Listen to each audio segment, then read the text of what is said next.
Congress party హయాంలో నిష్పక్షపాతంగా elections జరిగాయని మన మోహన్ రెడ్డి గారు అంటున్నారు. లేదు, మేము ప్రజాస్వామ్యయుతంగా ఎలక్షన్స్ జరిపామని చెప్పేసి టీడీపీ వేణుగోపాల్ రెడ్డి గారు అంటున్నారు. యూట్యూబ్ ఛానల్లో మన లైవ్ చూస్తున్నటువంటి వ్యూయర్స్ ఒకసారి కొన్ని కామెంట్స్ పెడితే లాస్ట్లో చదివే ప్రయత్నం చేస్తాను. అసలు ఎప్పుడు ఎలా ఎలక్షన్ జరిగాయి ప్రజలకు వదిలేద్దాం ఆ పాయింట్ని. కృష్ణవేణి గారు మాట్లాడు మేడం. మీ ఛానల్ అని తెలిసి వాళ్ళు బాగా పెడతారు, మమ్మల్ని తిట్టే పెట్టింటారు.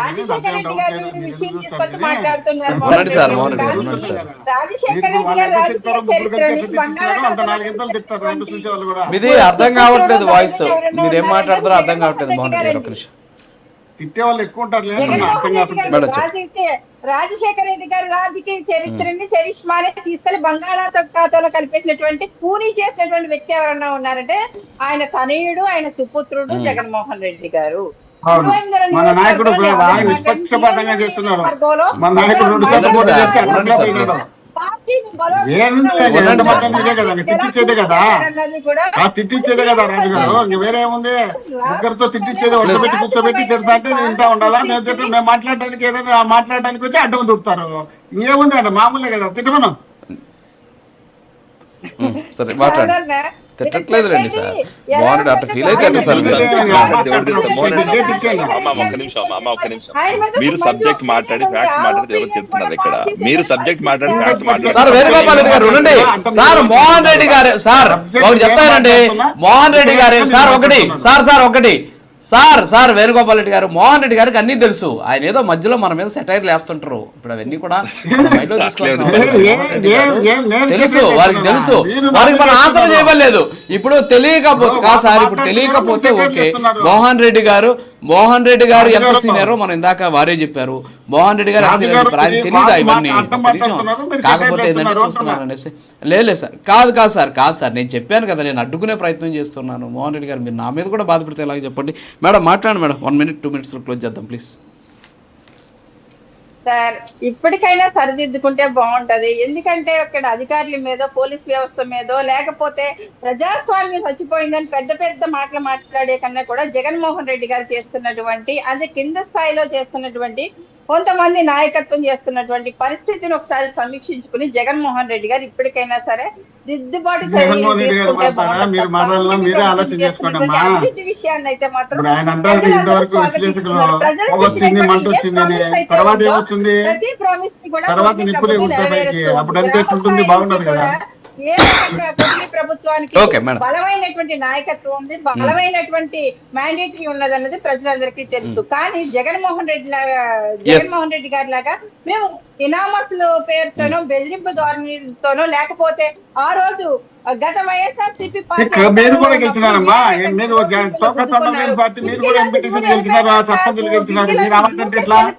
అక్కడ అధికారులు బెదిరించి వీళ్ళు ఏ రకంగా ఓట్లు వేయించుకున్నారనేది అవన్నీ విజువల్స్ తో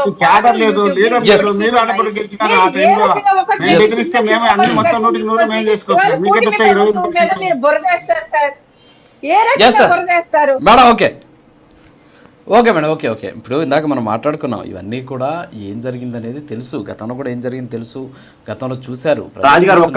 ఇక్కడ కూర్చొని వాదించినంత కార్తీక్ గారు నెక్స్ట్ లాస్ట్ లో మీరే మాట్లాడాల్సింది. వస్తాను, మీ దగ్గరికి వస్తాను. కనీసం నాకు కూడా టైం ఇవ్వండి సార్, నాకు కూడా టైం ఇవ్వకపోతే ఎలాగ మీరు? సో గతంలో ఏం జరిగింది అనేది చూసాము, ఇప్పుడు ఏం జరుగుతుంది అనేది కనిపిస్తూ ఉన్నటువంటి పరిస్థితి. సో ఓవరాల్గా చూస్తే ప్రజలు గమనిస్తున్నారు. ఇప్పుడు మనం ఇక్కడ కూర్చొని మాట్లాడినంత మాత్రాన మన వర్షనే రైట్ అనేటటువంటి పరిస్థితి కూడా లేదు. కాకపోతే ఇక్కడ ఏంటి అంటే ఒక అంశం ప్రజలకు వాస్తవాలు, మీ పార్టీ తరఫున మీ పార్టీ విధానాలు, సిద్ధాంతాలు ప్రజల దగ్గరికి వెళ్ళాలనే ఉద్దేశంతోనే మనం డిబేట్ చేస్తాం. కానీ ఇక్కడ విద్వేషాలు కానీ, లేకపోతే ఇంకోటి కానీ, మోహన్ రెడ్డి గారి మీద కానీ, వేణుగోపాల్ రెడ్డి గారి మీద కానీ, కృష్ణవేణి గారి మీద కానీ, కార్తీక్ గారి మీద ఎవరికి ఎలాంటి ద్వేషాలు ఉండవు. మళ్ళీ బయటకు పోయినాక మీరంతా కూడా ఫోన్లో బాగానే మాట్లాడుకుంటారు నాకు తెలిసి, ఎందుకంటే సబ్జెక్ట్ గురించి మాట్లాడతారేమో నాకు తెలియదు. కానీ కార్తీక్ గారు క్లోజ్ చేయండి ప్లీజ్. ఇందాక చెప్పిన మాటని మోహన్ రెడ్డి గారు తనదైన భాషలో చెప్పే ప్రయత్నం చేశారు. కాబట్టి నిప్పు ఉంది, సెగ తగులుతుంది అంటున్నారు కదా, మరి తర్వాత ఏమొస్తుంది అని చెప్పేసి అంటున్నారు కదా. నిజానికి అదే రకంగా మీరుంటే నిప్పును ఎవరు వాటేసుకోవడానికి ఇష్టపడరండి, జనాలకు దూరంగా ఉంటారు. కాబట్టి దయచేసి ఆ విధానాన్ని ప్రజలకు దూరంగా ఉన్నటువంటి పద్ధతులను మానేసుకోండి. ఇంకా రెచ్చగొట్టే ద్వారాని, ప్రజల్ని బెదిరించే, ప్రభుత్వాలను బెదిరించే ద్వారాని పారిశ్రామికవేత్తల్ని బెదిరించే ధోరణిలో కనుక మీరు ఉంటే ప్రజలు మీకు దూరంగా ఉంటారు, ప్రజలు మీకు దూరంగా ఉంటారు. ఇంకా ఇంతకు మీరు అన్నారు కదా మమ్మల్ని తిట్టే పని, మీకు మించి తిట్టే వాళ్ళు ఎవరున్నారు సార్? మీకు మించి తిట్టే వాళ్ళు ఎవరున్నారు సార్ ఈ రాష్ట్రంలో? మీకు మించి దాడులు చేసే వాళ్ళు ఎవరున్నారు సార్ రాష్ట్రంలో?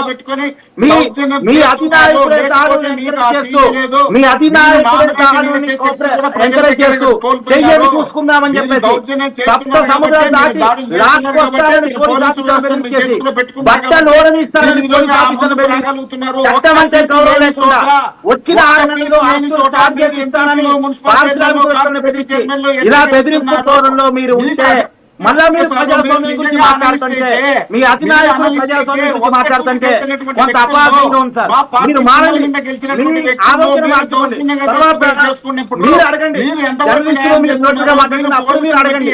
మీ ఆలోచన మార్చుకున్న తర్వాత, మీ మాటలు మార్చుకున్న తర్వాత, మీ వైఖరి మార్చుకున్న తర్వాత అడగండి.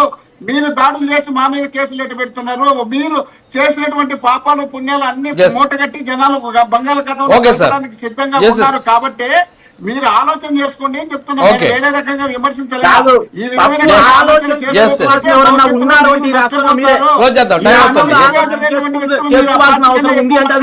సార్ కార్తిక్ గారు. Okay sir, thank you Mohan Reddy గారు, వేణుగోపాల్ రెడ్డి గారు. ఎస్ కార్తిక్ గారు, టైం అవుతుంది.